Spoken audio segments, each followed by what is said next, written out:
Sasa hii imekataa rotation, kurotate screen. Itabidi nifunze ikiwa portrait. Niinamishe, lakini wanafunzi itabidi wainamishe simu zao ili waone. Si bora tu waone.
Hello.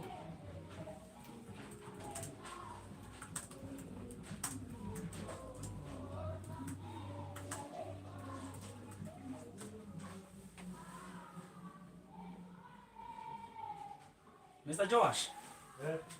Kindly try opening my YouTube channel using your phone and show me how the outlook inakaa.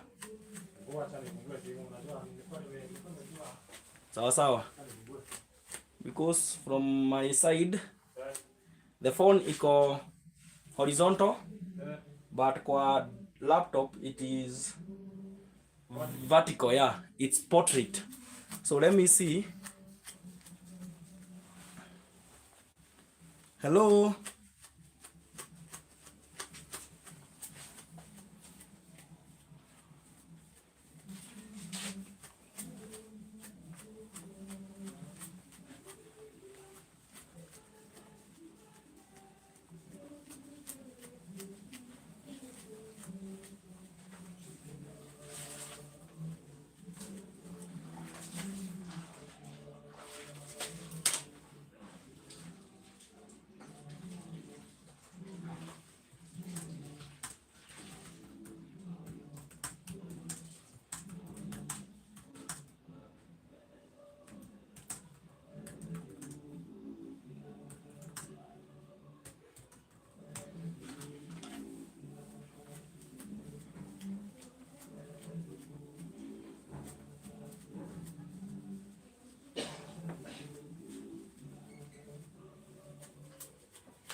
Hello.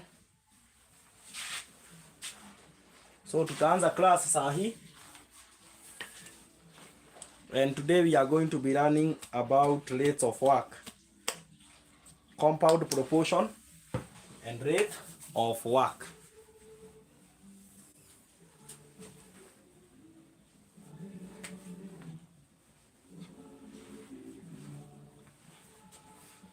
Compound proportion and rate of work. Zuleka, hakikisha kila mtu ameingia. Good. Naona mnaingia vizuri.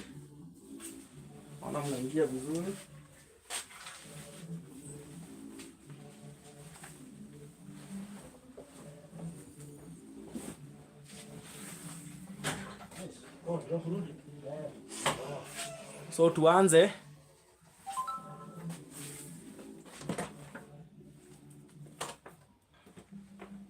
Compound proportion and rate of work.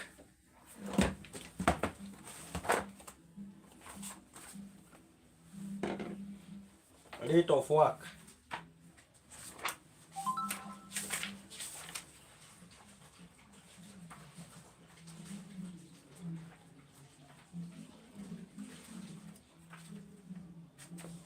rate of work. That is what we will be doing now.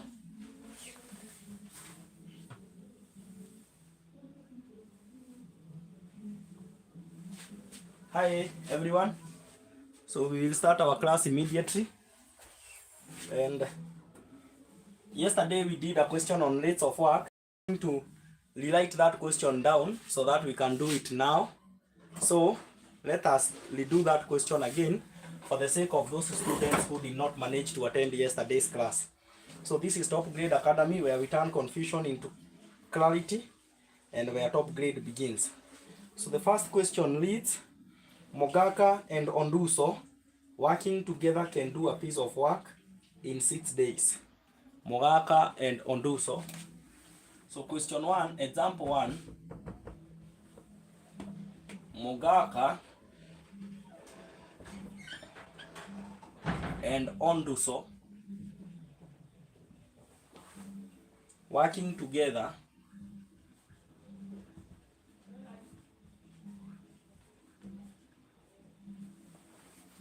can do a piece of work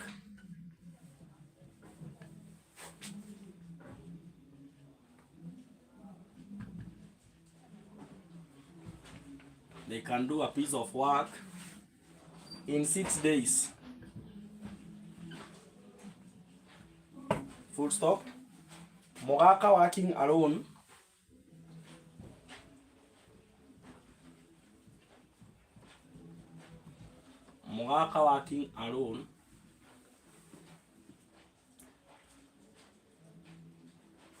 takes 5 days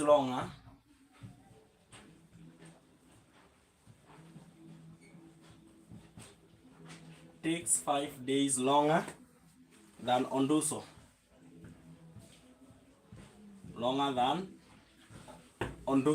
Full stop. How many days does it take? How many days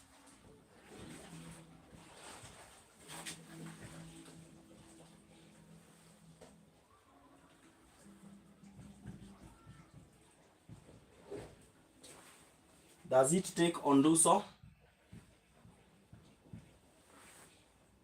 to do the work alone?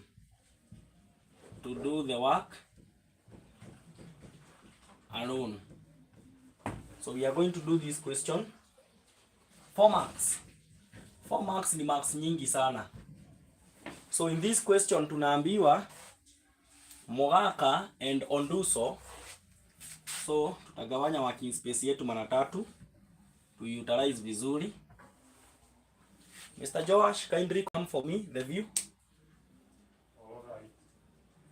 So that we can ensure that everything is in we have clarity. So Mogaka and Onduso working together can do a piece of work in 6 days. So Mogaka na Onduso wote wawili wakifanya hiyo kazi, watafanya hiyo kazi kwa siku 6. So for them to complete work, that piece of work, they will take 6 days. So Mogaka plus Onduso, both of them will take 6 days. 6 days. Both of them wanachukua 6 days. Tunaambiwa hapa Mogaka working alone takes 5 days longer than Onduso. So if both of them are working for 6 days to complete a set of work, it means that for them to complete that work, both of them are taking 6 days. Why are we using 1 as whole? Because the piece of work done is whole. It is 1. The fraction is 1. So if both of them can complete the same work at 6 days, they can take 6 days to complete the work. What about in 1 day? How long or how far will they have worked? So we will cross multiply. What about 1 day? Okay. Yes. So it will be 1 times 1 over 6. 1 times 1 over 6. So it means that both Mogaka and Onduso are going to do a sixth fraction of the work in 1 day. In 1 day, Mogaka and Onduso are going to take, in 1 day they will do a sixth. The fraction of the work they will do in 1 day is a sixth. Why have we brought it down as low as 1 day? Let us proceed to the next statement. Mogaka working alone takes 5 days longer than Onduso. So with respect to Mogaka and Onduso, we are being told that Mogaka took 5 days longer than Onduso. So what does that mean? That means, yes? Let me check it out. So they need to tilt the horn. Yes, it's okay. It's okay. Thank you. So let's continue. Mogaka and Onduso. Mogaka works king alone takes 5 days longer than Onduso. So Onduso, we can say that Onduso working alone to do the piece of work takes 8 days. But for Mogaka, will take 5 more days. So it will be 8 plus 5 days to complete the same work. So what we are going to do, we are now going to ask ourselves, if Mogaka working alone complete that piece of work in 8 plus 5 days, what about 1 day? So if one complete set of work is equals to 8 plus 5 days, what about 1 day? You can mute it.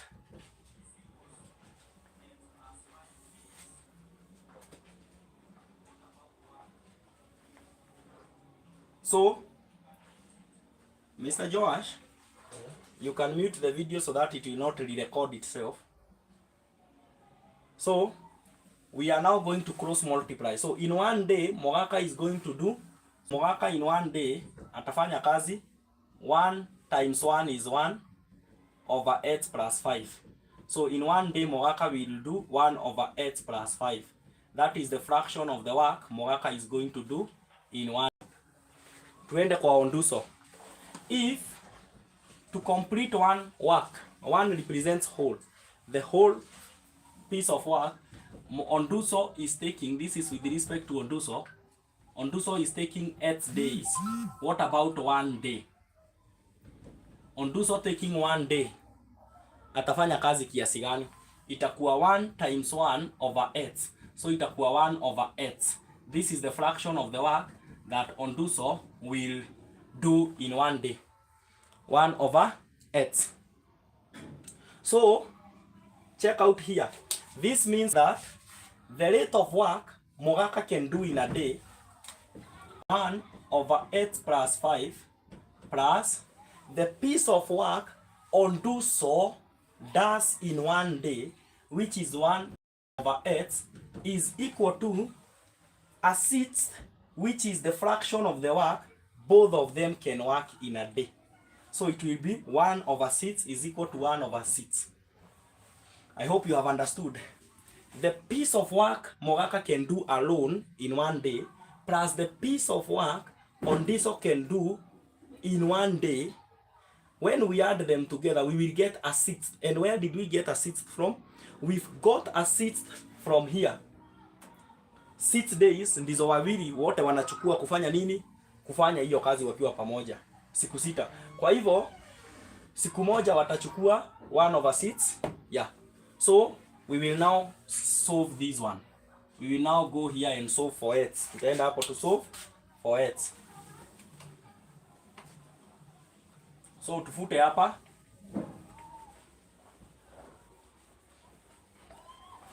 Tukifuta hapa, hata tunaweza pia futa hapa juu swali najua mshaandika ili tupate space maximum ya working. So tuko na 1 over 8 plus 5 plus 1 over 8 is equals to 1 over 6. So kwanza tu solve hizi za side moja, tunaweza solve hizi kwanza. So LCM ya 8 na 8 plus 5 itakuwa the multiple 8 plus 5. So the LCM will be 8 plus 5. So with this as our LCM, kuna mtu najua anauliza hiyo picha imetoka wapi? Okay, acha nikueleze imetoka wapi. So tuseme uko na LCM, unatafuta LCM ya x na x plus 5. Normally ukifanya LCM unafanya hivyo. So the least common factor hapa itakuwa x. So x divided by x ni 1, nayo itabaki hivyo, x plus 5. Then hii imeisha, so tumebaki na hii. So hii ingine itakuwa x plus 5 ibaki 1 1. So our LCM itakuwa nini? Itakuwa x times x plus 5. Hapo ndipo imetoka. Unaona? Imetoka hapo. So tufute hapa.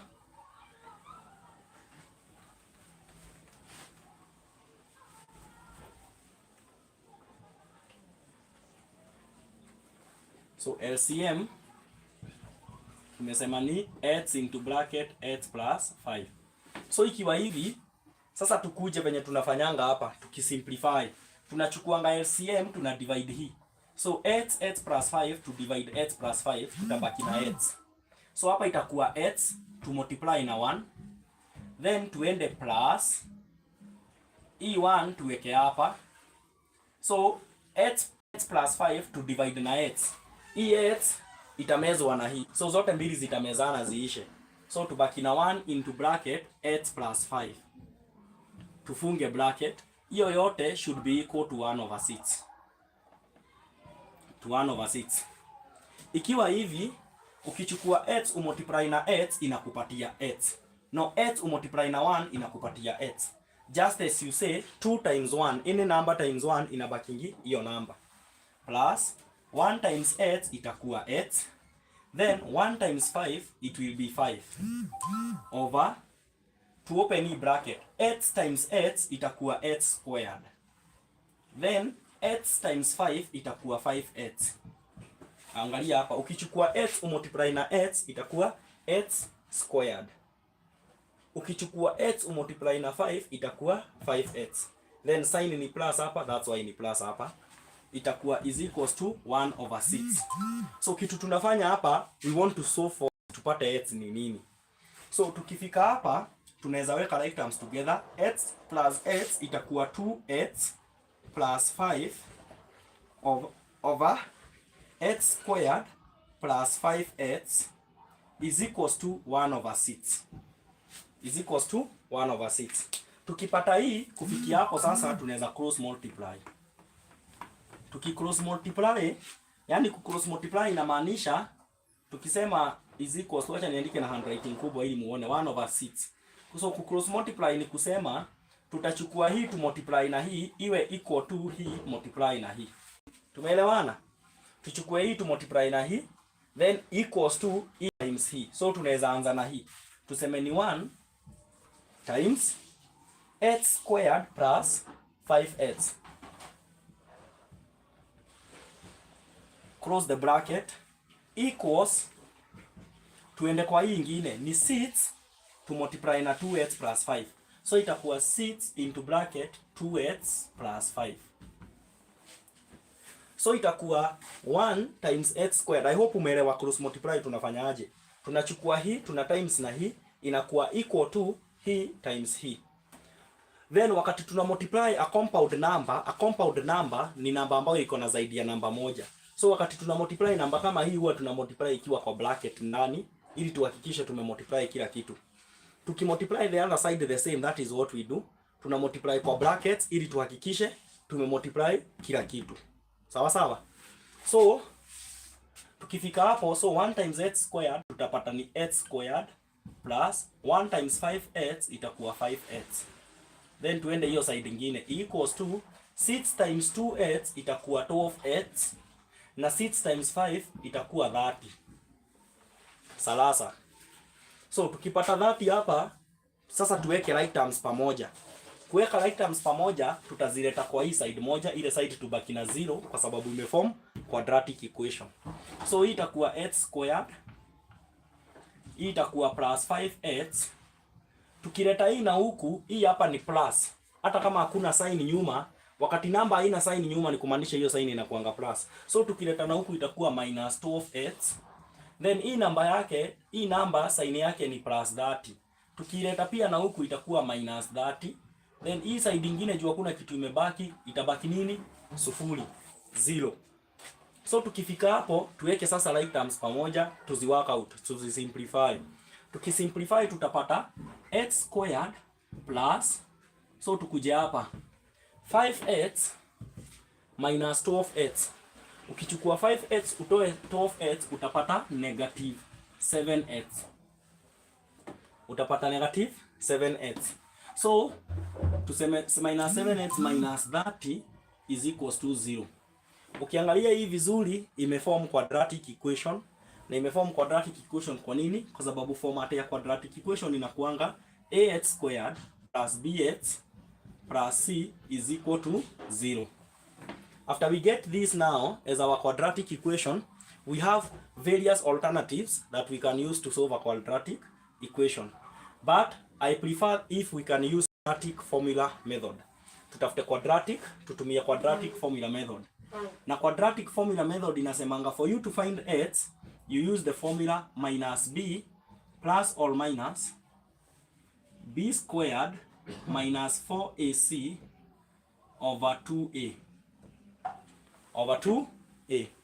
So tukifanya hivi hii itatusaidia kwa sababu already a tunajua ni 1,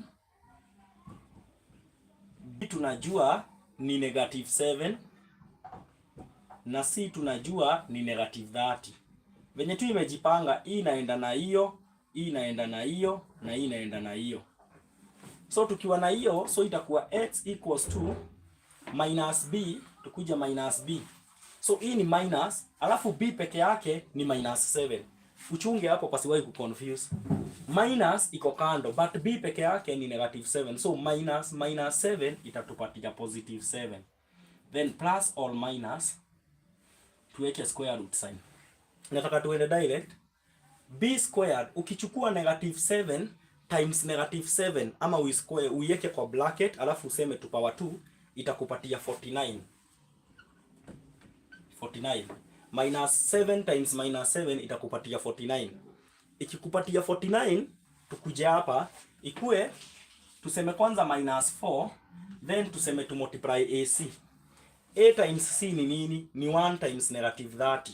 So ukichukua 1 times negative 30, itakupatia negative 30. Hii itatupea negative 30. Ikitupea negative 30, alafu tuseme over 2a. 2a yetu ni nini? 2 times a. A yetu ni 1. So 2 times 1 itakuwa nini? Itakuwa 2. So tukipata hivyo, tukuje tufute hapa tuendelee. Wewe uende mpaka upate x. Juu lazima tupate x. So tukikuja hapa tutapata x itakuwa, x yetu itakuwa 7 plus or minus, so 49 negative 4 times negative 30. A negative number ukimultiply na negative number unapatanga positive number.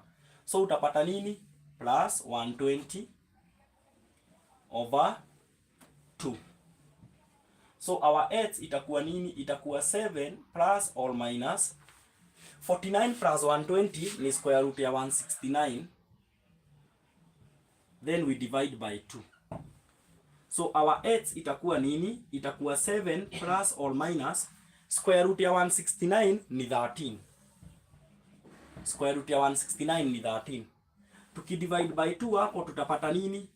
X tutapata ya kwanza ni, hapa kuna plus na minus. So kwanza tuende na ya plus, itakuwa 7 plus 13 over 2 all. X ya pili itakuwa 7, ya pili iende na minus 13 over 2. Hizo ndizo option mbili.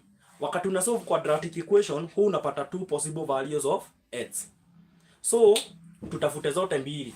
So x yetu itakuwa nini? 7 plus 13 ni 20. 20 divided by 2 ni 10. All x ya pili itakuwa 7 minus 13 ni 6. Ni negative 6. Negative 6 divided by 2 itakuwa negative 3. So tukipata x ni 10 days na hii x nyingine ni negative 3 days, tuta ignore negative kwa sababu hawezi kuwa na negative days. Hawezi kuwa na negative days, hata wewe unajua hivyo. Hawezi kuwa na siku negative. Kama hawezi kuwa na siku 0, hawezi kuwa na siku negative. Kwa hivyo tutaenda na x ni 10. X ni 10. Tukipata x ni 10, sasa x ilikuwa nini? Nikikumbuka vizuri kwa swali letu, x ilikuwa tuko na Mogaka na tuko na Onduso. Tulisema Onduso anachukua siku x na Mogaka anachukua x plus 5 days. Kwa hivyo ni kusema Onduso akifanya kazi peke yake anachukua 10 days na Mogaka akifanya peke yake anachukua 10 plus 5 which is 15 days.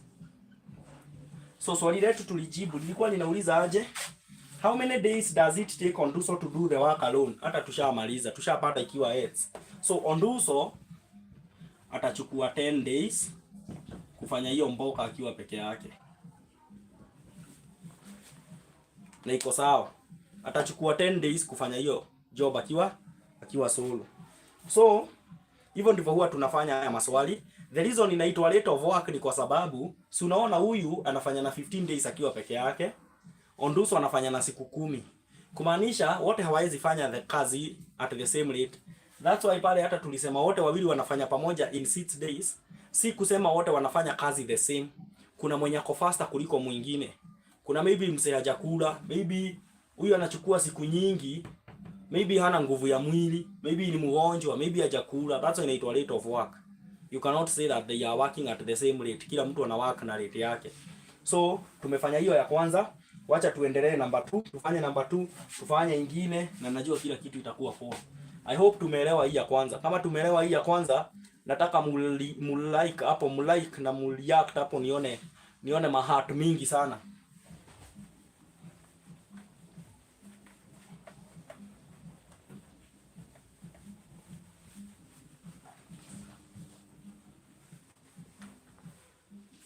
Haya. Kama tumeelewa hiyo, tuendelee tufanye ya pili.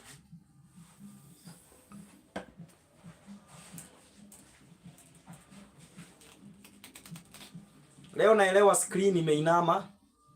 Screen imeinama, msijali.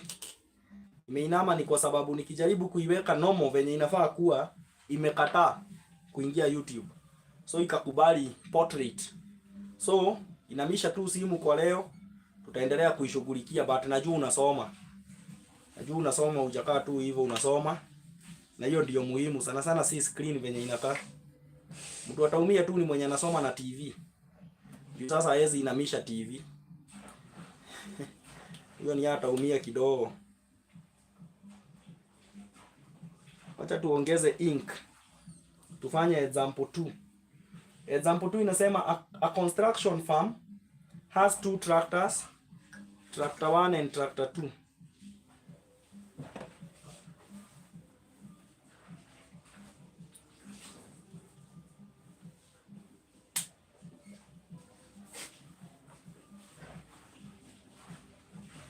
Haya, tuendelee.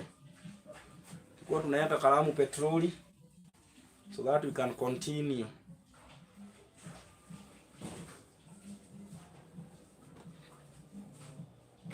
So number 2, a construction firm has 2 tractors.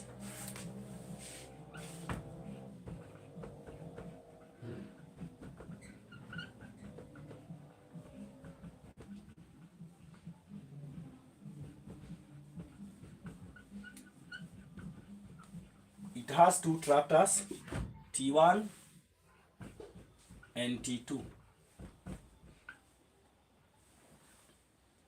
Both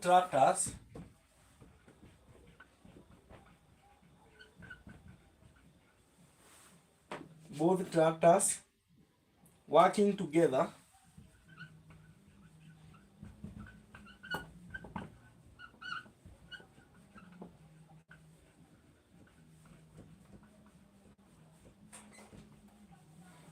can complete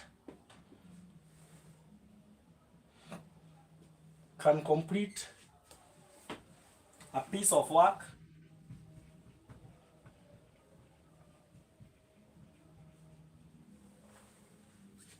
in 6 days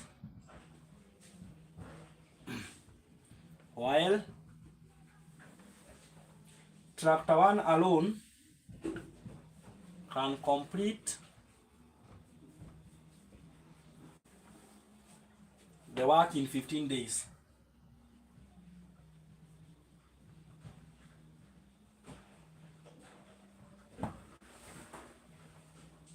After the two tractors have worked together,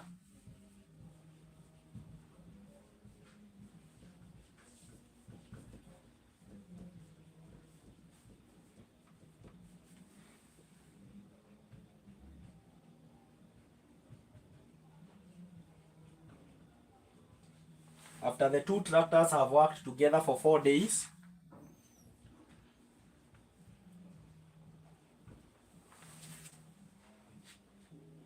tractor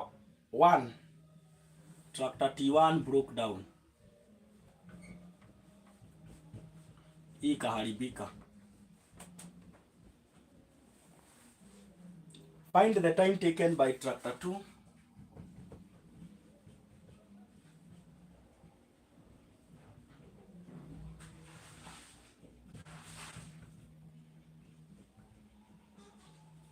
by tractor T2 to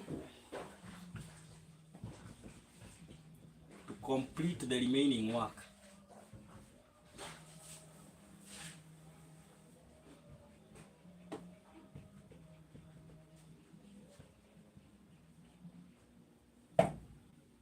The marks.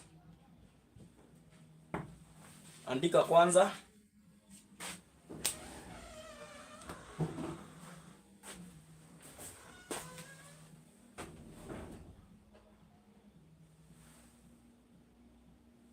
The lighting is blurry.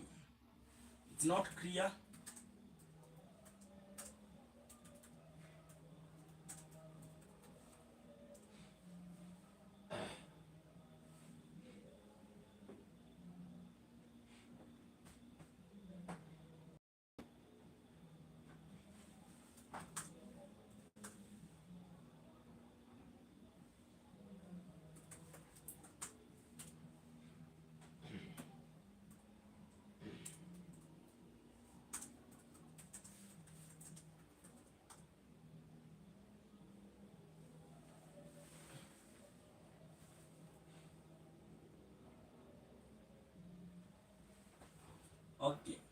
Okay. Ni kalamu ilikuwa imepunguza wino. Ini sasa iko sawa. Are you done? We continue. Tuendelee. Pole pole tu. Dogo. A construction firm has 2 tractors. Hii kampuni ya kujenga iko na tractor mbili. Kuna tractor ya kwanza na ya pili. Tractor zote mbili zikifanya kazi pamoja zinaweza maliza kazi kwa siku 6. So, tugawanye mara 3. Tractor 1 na tractor 2 zikifanya kazi pamoja zinachukua siku 6. Zinachukua 6 days. Lakini tractor 1 ikifanya kazi peke yake, it can complete the work in 15 days. Tractor 1 peke yake itachukua 15 days to complete the whole set of work, which is being represented by 1. So, kwanza tunaweza tafuta kama tractor zote mbili. Tuanze na tractor 1. Tractor 1 peke yake inaweza chukua 15 days kumaliza hiyo kazi. What about 1 day? Inaweza fanya kazi kiasi gani? Tunafaa tutafute ya 1 day. Tukitafuta ya 1 day itakuwa 1 times 1 over 15 na itakuwa 1 over 15 piece of work in 1 day. In with respect to tractor 1. Tractor 1 itachukua 1 over 15. Itafanya 1 over 15th of the work. So the fraction tractor 1 will take in 1 day is 1 over 15. Lakini zote mbili with respect to tractor 1 and tractor 2 kwa siku moja, if for them to do complete set of work zinachukua 6 days, kumaanisha 1 day zitafanya kazi bado a 6th. So ni 1 times 1 over 6. In 1 day zitafanya a 6th. A 6th work in a day. Hapa ni with respect to tractor 1 and tractor 2. Hizi ni zote mbili.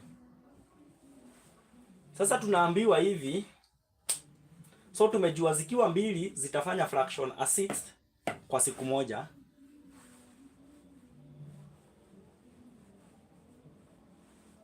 Lakini tractor 1 ikiwa peke yake kwa siku moja inafanya nini?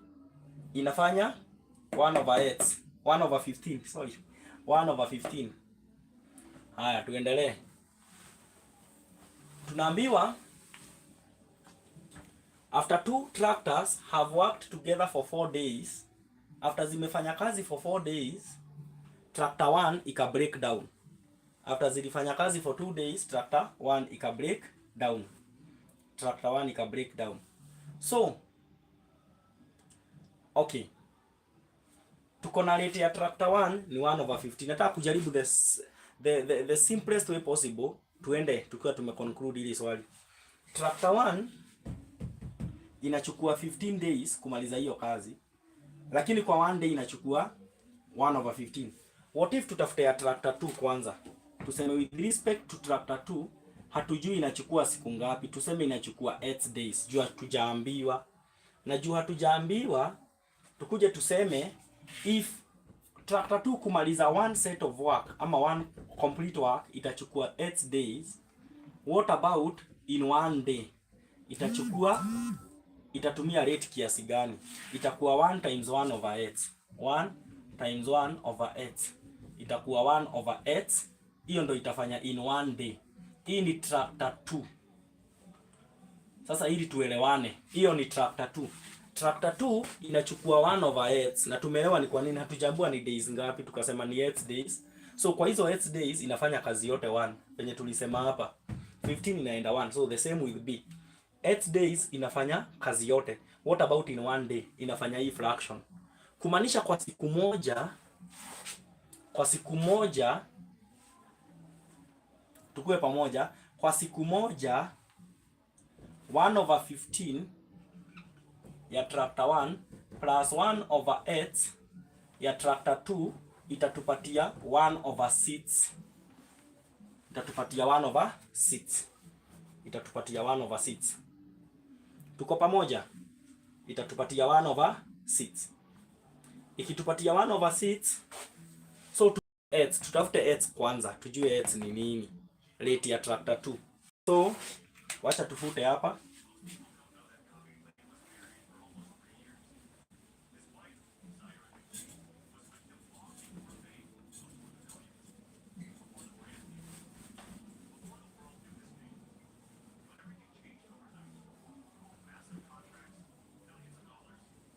Sasa tunaambiwa 1/15 hapa plus 1/8 ni 1 is equal to 1/6. LCM ya 15 8 na 6 ni nini? LCM ya 15 8 na 6. Tunaweza kuja hapa tuitafute 15 8 na 6. So LCM itaanza na 2 by 2 ni 15 by 2 hiyo ibaki 8 by 2 3. Then tuende by 3. By 3 itakuwa 5. By 3 itakuwa 8 bado, na by 3 itakuwa 1. Then tuende by 5. By 5 itakuwa 1 8 na 1. Alafu by 8 itakuwa 1 1 na 1. Kwa hivyo LCM yetu itakuwa 2 times 3 is 6, 6 times 5 is 30, 30 times 8 itakuwa 38. So our LCM hapa ni 38. So kama our LCM ni 38, tukuje kila mahali tu multiply na 38. Kila mahali tu multiply na 38 na kila mahali tu multiply na 38. Tukimultiply kila kitu na 38 tutapata by 15 1 by 15 2.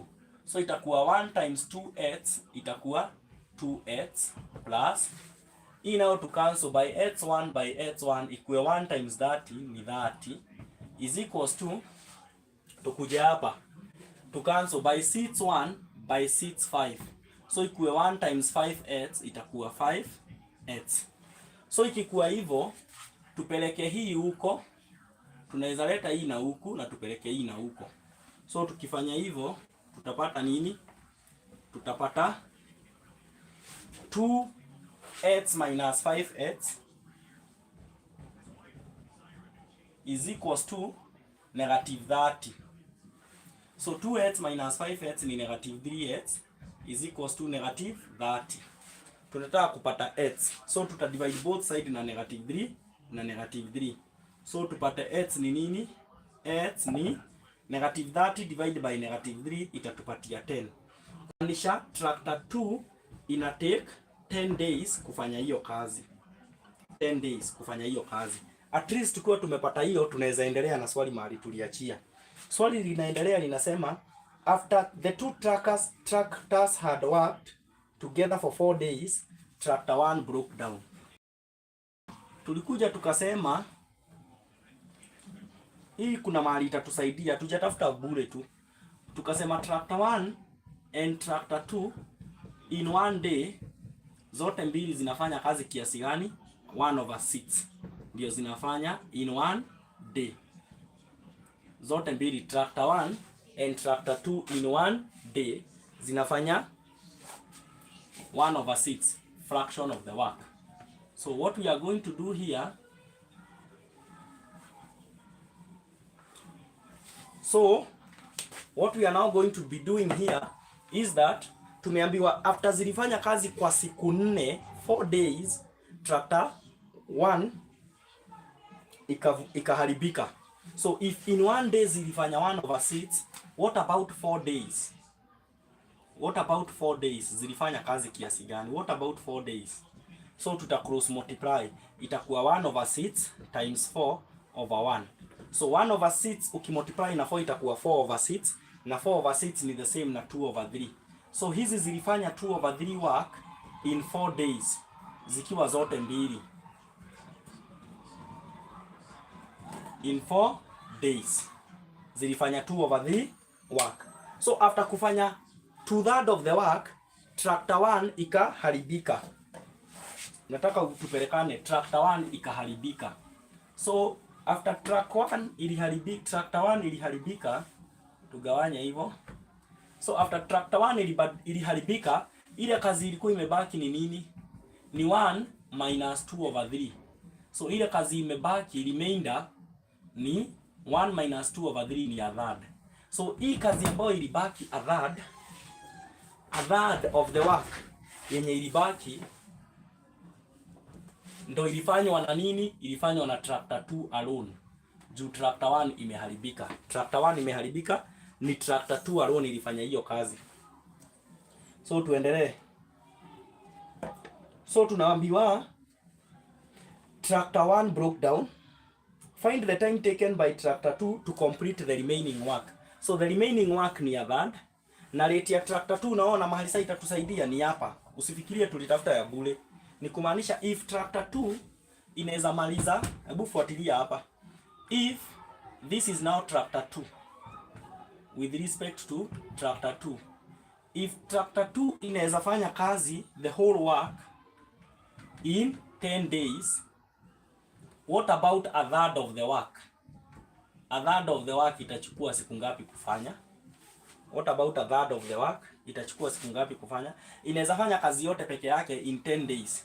What about a third of the work? Ile kazi imebaki itachukua kiasi gani? Itachukua a third times 10 divide by 1. Na ukifanya hivyo utapata nini? A third times 10 itakuwa 10/3 days.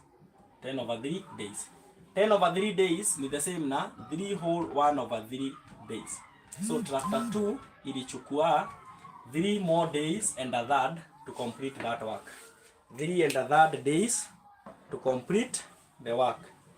Ilichukua 3 and a third days to complete the work. 3 and a third days to complete the work. Tuko chonjo? Haya, malizia hapo niandike swali la 3.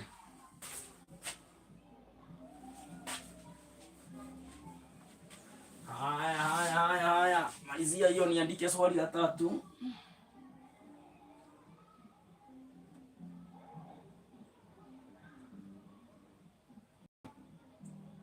Twende example 3.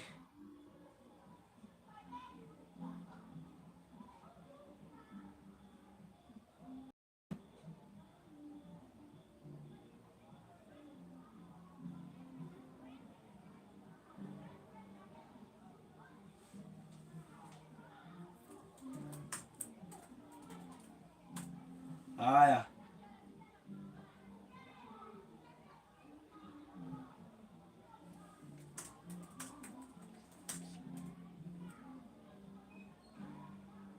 Endelee.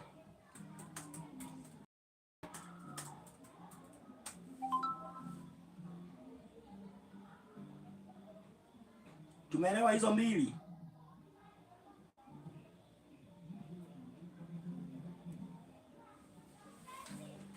Tumeelewa hizo mbili? Ama tumeelewa drop like hapo? Ama uliact hapo?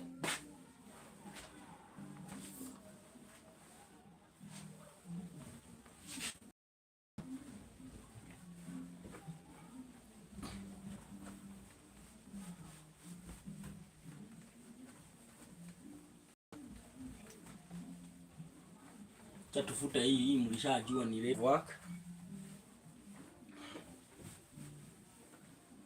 So example 3, keep kettle.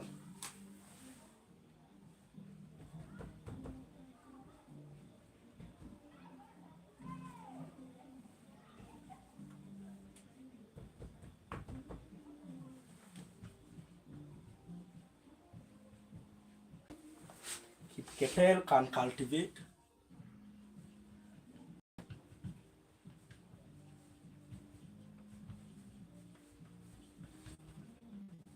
a piece of land in 7 hours.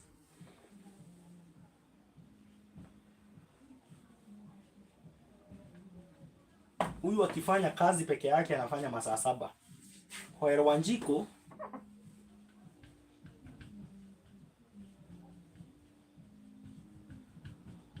can do the same work in 5 days. Or 5 hours can do.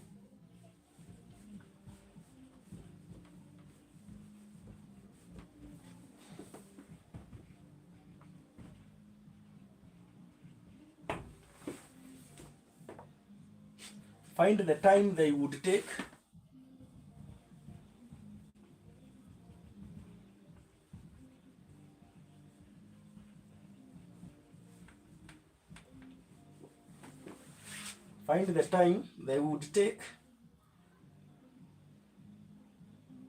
to cultivate the piece of land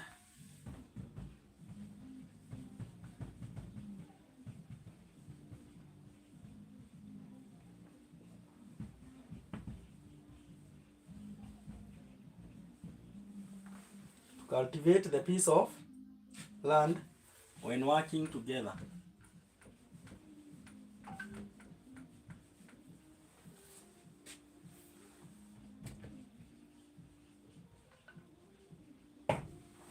When working together. 3 marks. 3 marks. Kabisa, asanti sana. Amfanye kitu kama hii sasa. Kitu kama hiyo. Hiyo iko sawa sana. Hiyo ni mwecheche. Hizo mnaziangusha sana.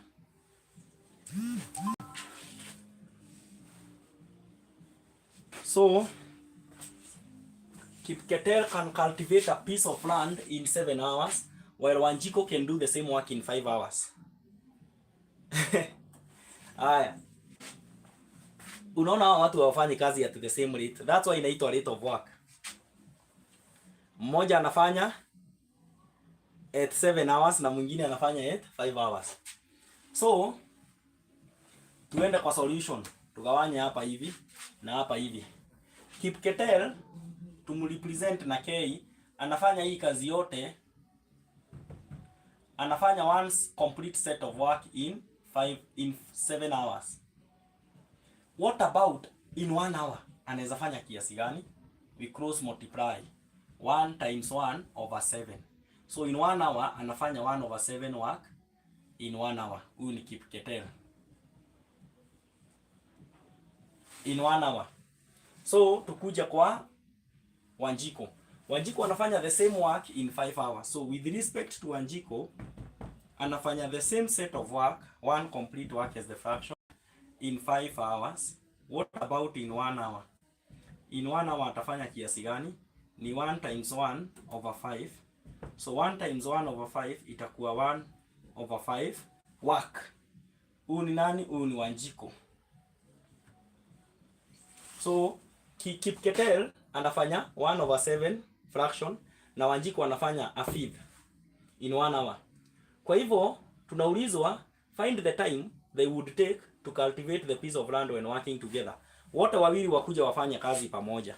So wote wawili wakikuja kufanya kazi pamoja, one thing we need to understand is that nafanya hii kazi in 1 hour na huyu in 1 hour. Wote wawili Kipketer plus Wanjiko in 1 hour watakuwa wamefanya kazi kiasi gani? 1 over 7 plus 1 over 5. So what is 1 over 7 plus 1 over 5? Ni wrong method. 35. LCM ni 35 kama sijakosea. 35 divided by 7 is 5. 5 times 1 is 5 plus 35 divided by 5 is 7 times 1 is 7. So wote wawili watafanya kazi kiasi gani? 7 plus 5 is 12. So watafanya 12 over 35 work in 1 day. No, in 1 hour. Hawa ni wote wawili. Both Kipketer and Wambui. So if both of them can do the piece of work, 12 over 35 work in 1 hour, what about the whole work? The whole work ni nini? Si ni 1. Ama unaweza sema 1 ama useme 35 over 35. So hii ni the same na 1. What about 1 work? Tutumie 1. What about 1? So tukisema what about 1 itakuwa nini? Tuta cross multiply. 1 times 1 divide by 12 over 35. So 1 times 1 is 1 over 12 over 35. Hii ni kusema 1 divide by 12 over 35, which is the same as saying the reciprocal itakuwa 1 times 35 over 12. So ukimultiply itakuwa 35 over 12. So watachukua masaa mangapi? Watachukua, what is 35 divided by 12?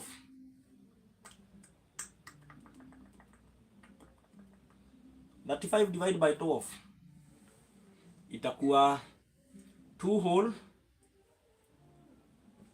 11 over 12 hours. Ama unaweza multiply hii na 60. 11 over 12 times 60 itakuwa by 12 1 by 12 5. So inaweza kuwa 2 hour 55 minutes. Zote mbili zikifanya kazi pamoja zitafanya 2 hours 55 minutes. Si zote, wote wawili wakifanya kazi pamoja itakuwa 2 hours 55 minutes.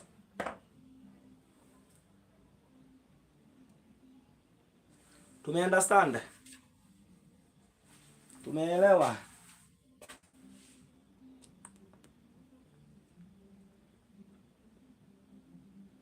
Haya.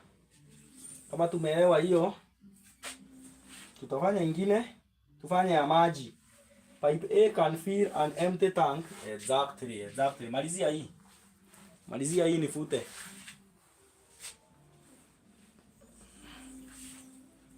Malizia hiyo nifute. Haya. So, this is Top Grade Academy, where Top Grade begins. Today we are in day 2 of our paper 2 mathematics bootcamp. We are discussing rate of work. Tomorrow will be day 3, and we will have we will be doing from 3 topics which are assessed in paper 2. So after we are done with this topic, we are going to do probability. So if you have a problem with probability, this is the best place to be in. So talk with your friends. Also inform them so that they can subscribe to Top Grade Academy, and they can also be able to benefit from these premiums at a very, very affordable price. So let's continue. Tuende example 4.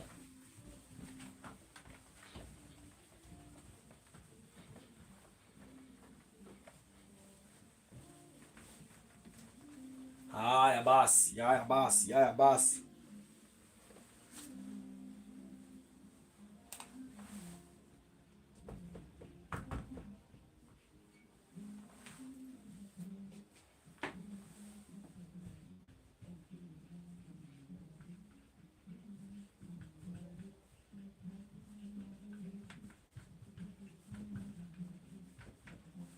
Pipe A can fill an empty tank in 3 hours, while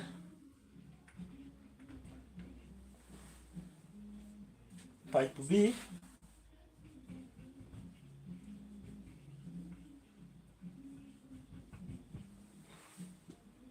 can fill the same tank in 6 hours.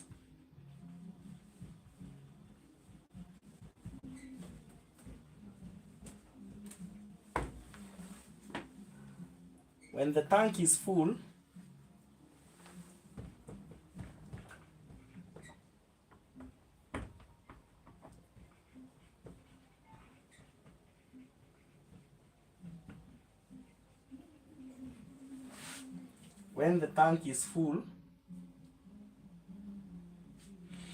it can be emptied by pipe C.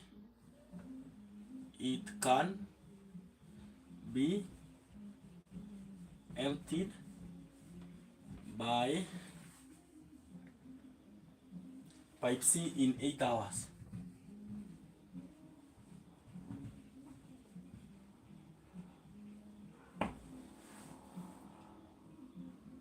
Pipe A and pipe B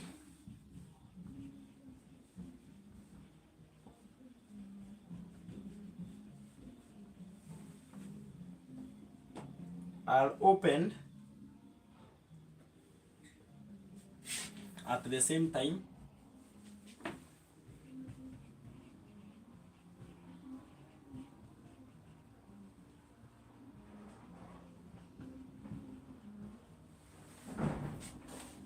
when the tank is empty.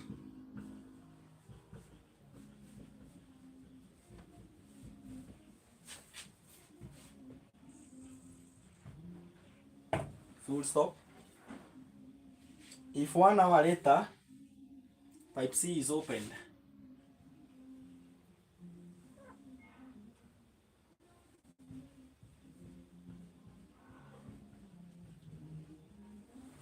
if 1 hour later pipe C is opened,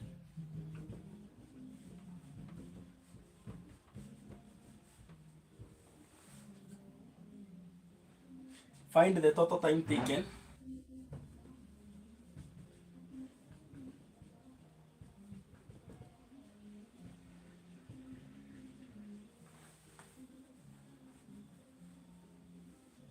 to fill the tank.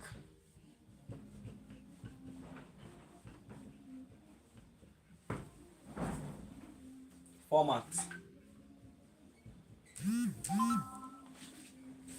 marks. So tuendelee. Pipe A can fill an empty tank in 3 hours. So tugawanye mara tatu. Pipe A inaweza fill in 3 hours. Tank yote. It will take 3 hours. So if pipe A can take 3 hours to fill one piece of work, what about in 1 hour? We cross multiply. 1 times 1 over 3. So it is a third. So pipe A in 1 hour itakuwa a third. A third of the water ndio itakuwa hapo ndani in 1 hour.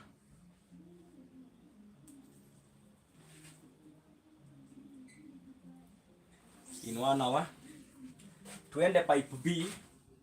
Pipe B nayo ina fill the tank in 6 hours. Kwa hivyo in 1 hour kama ina fill the complete tank in 6 hours, what about 1 hour? Ita fill 1 times 1 over 6, which will be 1 over 6. So 1 over 6 of the work itafill in 1 hour. Hiyo ni B. Twende pipe C. Pipe C nayo ina empty, inatoa. Na kama pipe C inaweza toa tank mzima na 8 hours, ni kumaanisha in 1 hour itatoa nini? 1/8 of the work. Ndo maji yenye ita empty in 1 hour. Hao ndio maji yenye ita empty in 1 hour. So tumezitafuta zote kwa nini? Ili sasa tuende straight kujibu maswali. So tunaambiwa pipe A and pipe B are opened at the same time when the tank is empty. If 1 hour later pipe C is opened. So wakati pipe A na pipe B zitafunguliwa pamoja, zitaweka maji kiasi gani in 1 hour? So A plus B, that is in 1 hour, zitakuwa zimeweka maji kiasi gani? A third plus a sixth. So itakuwa a third plus a sixth. And what is a third plus a sixth? The LCM is 6. 6 divided by 3 is 2 times 1 is 2.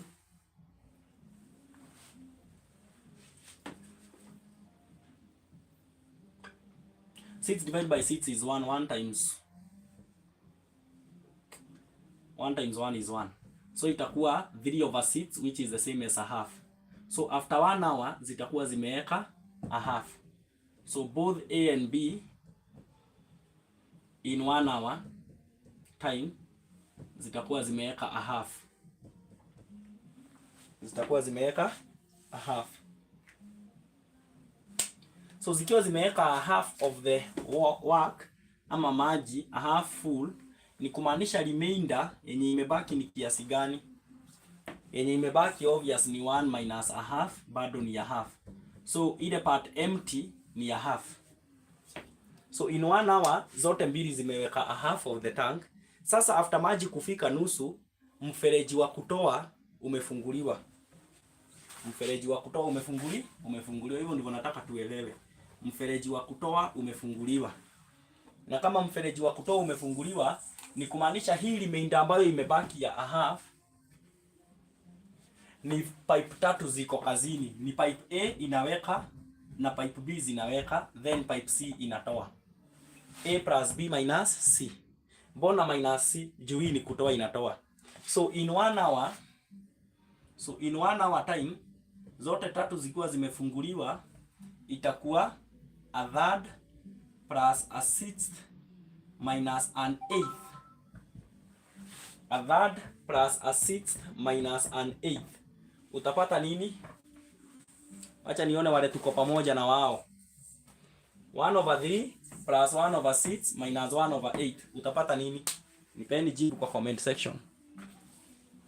Nipeni jibu kwa comment section. Ila ni the same na kusema a half minus an eighth. A half minus. Nipewe jibu kwa comment. Tafadhali. Jibu kwa comment.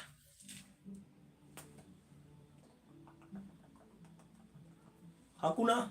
We? Shida. Jibu kwa comment.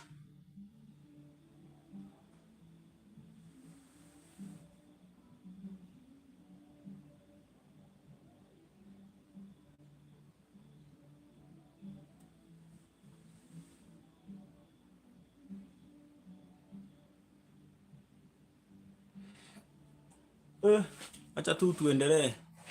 Hiyo delay ni pro maths. So a half plus an eighth. A half minus an eighth ni 8. 8 divided by 2 ni 4 times 1 ni 4 minus 1. So itakuwa 3/8. So sikuwa nimekosea.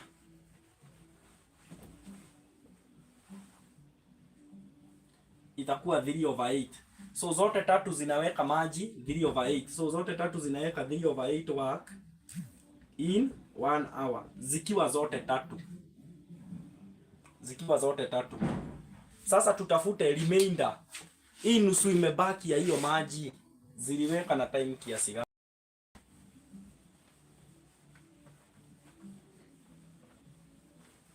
So if 3/8 of the work zimeweka in 1 hour zikiwa zote tatu.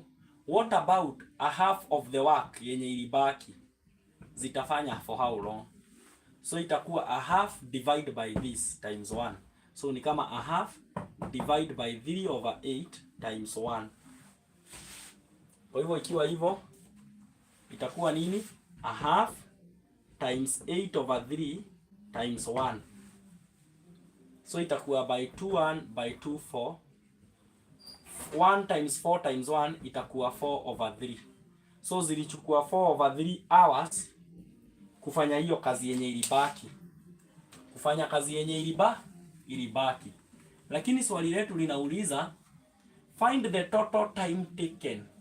So kama zilichukua 4/3 hours ni the same na kusema 1/3 hours. So hii ilikuwa ya remainder, ile kazi ilibaki. But tukianza pipe mbili zilikuwa zimefunguliwa, pipe A na pipe B for 1 hour. Kwa hivyo itakuwa 1 hour plus 1 1/3 ili tupate total time taken ni 2 1/3 hours. So it took 2 1/3 hours for the tank to be completely full. It took 2 1/3 hours for the tank to be completely full.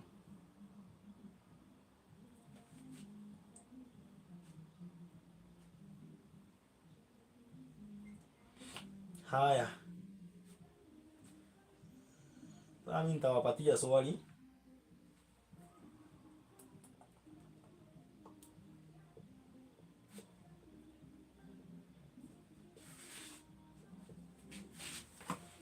Andika hiyo.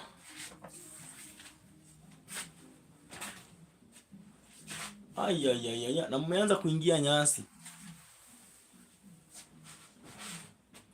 Nataka kuandikia swali.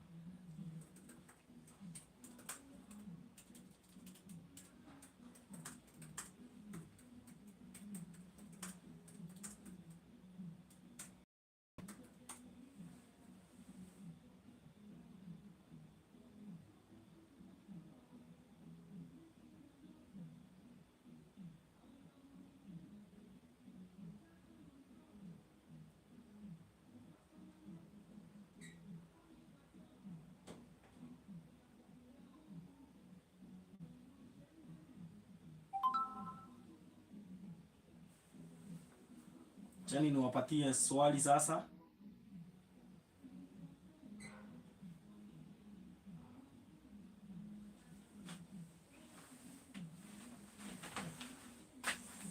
Munaenda wapi? Tulieni hapo.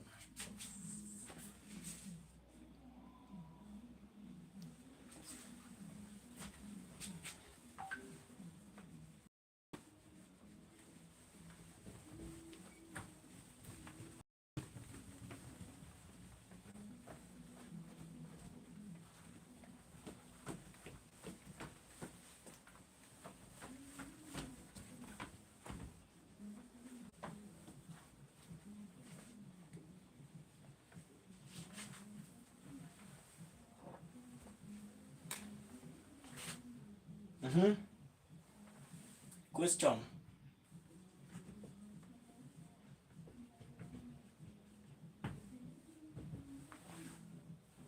Machine A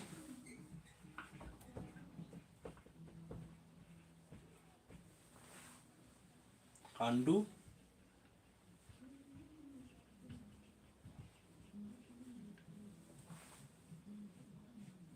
a piece of work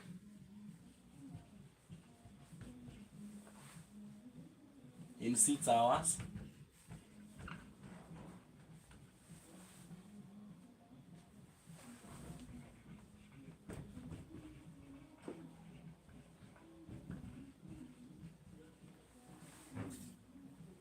While machine B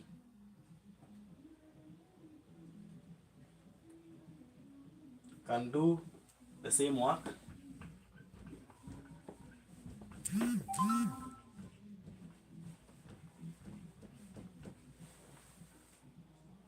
in 9 hours.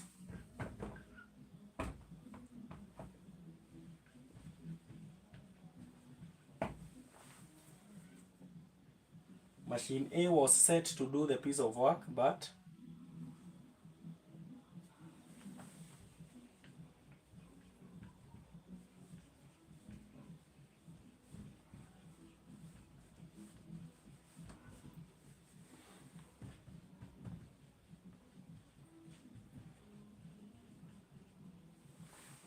it was set to do the piece of work,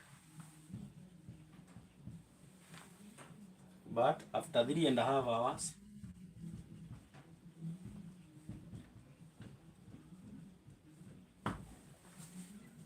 it broke down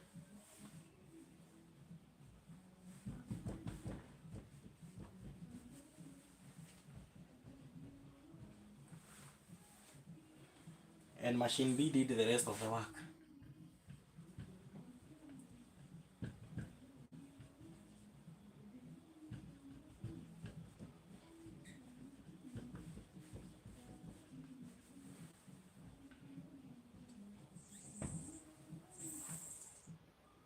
Find how long machine B took to do the rest.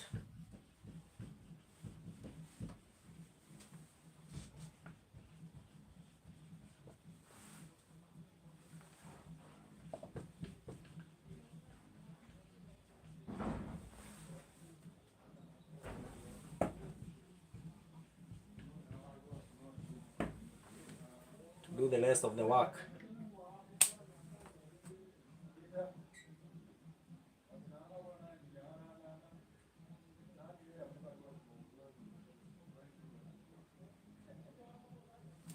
B marks.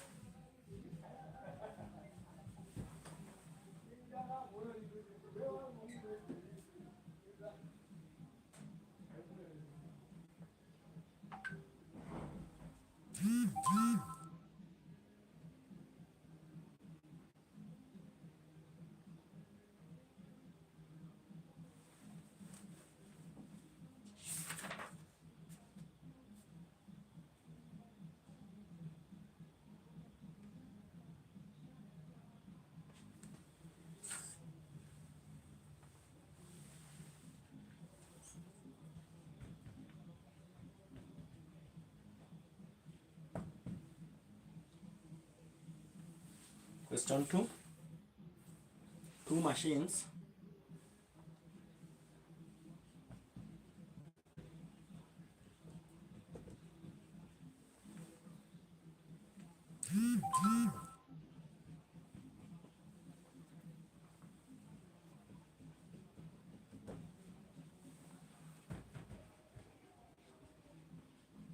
working independently can take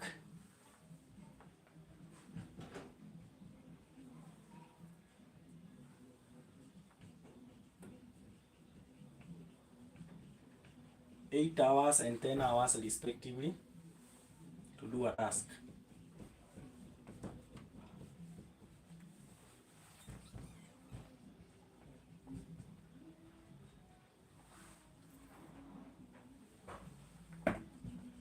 A third machine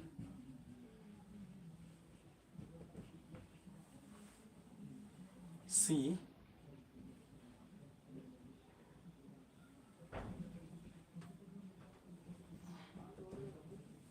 and machine A working together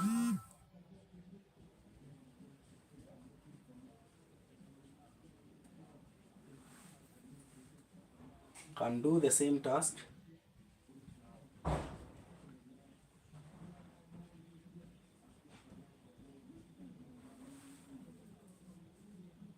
in 5 hours.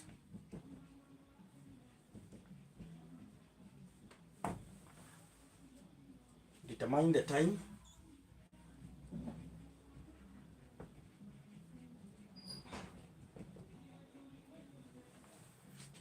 it would take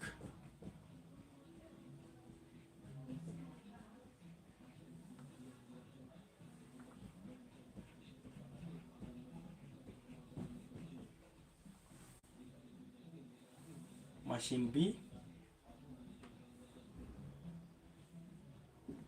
and machine C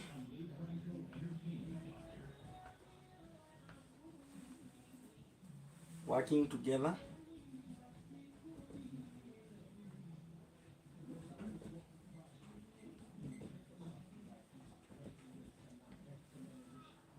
to do the same task.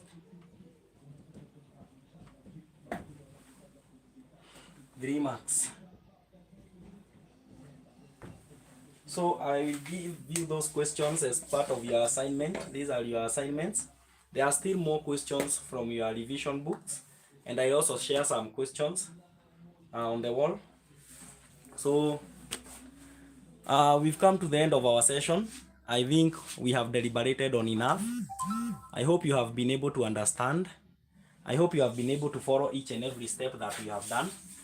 So I don't believe that after we do this, there is any question that you will find hard as you revise for your examinations. So these are just but templates that we have just done, and I believe that you are going to be good. So I hope the class was good. I hope the class was successful, and I feel that if you do these questions and continue doing more and more, you stand a better chance and a better position to pass. Secondly, tomorrow we will be starting on probability. So tomorrow we will dive deeper in probability, and if we may not probably cover everything in probability, we can even take probably 2 days to work out on probability, because sometimes these things are not just a one-day thing. If a topic is probably more deeper or has more content to master, we can be taking 2 days so that we can dive deeper into elaborating and demystifying everything the topic entails. So we've come to the end of our session. I am your one and only teacher, Tutor Asaf, the founder of Top Grade Academy, where we turn confusion into clarity. I'm still promising you more and more is coming. There is a lot set in order, prepared, archived for you people, not just in mathematics, even in biology and chemistry. A lot and many more is coming. So keep tuned in Top Grade Academy. Tell a friend to tell a friend, tell another learner, tell them to subscribe to our YouTube channel, Top Grade Academy. This is where we make confusion to be clarity. This is where we turn your confusion into confidence, and this is where your top grade begins. I always tell you that whatever I'm just teaching you here, I was once weak in mathematics, but now I know that I'm very good in maths. But once I used to be weak when I was in Form 1, Form 2. I used to pass to get an E, but in Form 3 and Form 4, I started getting an E. So if it was possible with me, it can also be possible with you. Just tuning the mindset and doing the right thing, creating habits, forming new habits, avoiding any relapse, and I was able to achieve it. So I believe you can also achieve it if you remain focused and if you be determined. For the sake of private students who are interested in my services, contact me at +254 742090825, or you can email me. The email is just in our description button, and that is topgradeacademyke@gmail.com. topgradeacademyke@gmail.com. Interested in our services, just dial that number +254 742090845. At just a cup of coffee price, we are going to give you services and make you achieve the dreams that you have longed to achieve since 1985, as we move towards crossing the knowledge-based curriculum, the 844 curriculum, as we now gravitate towards the CBE curriculum. So that is all I have for now. Let us have a blessed evening. Let us meet tomorrow, just a time like this, from 6:55 p.m. to around 8:15 to 8:20 p.m. Have a good evening.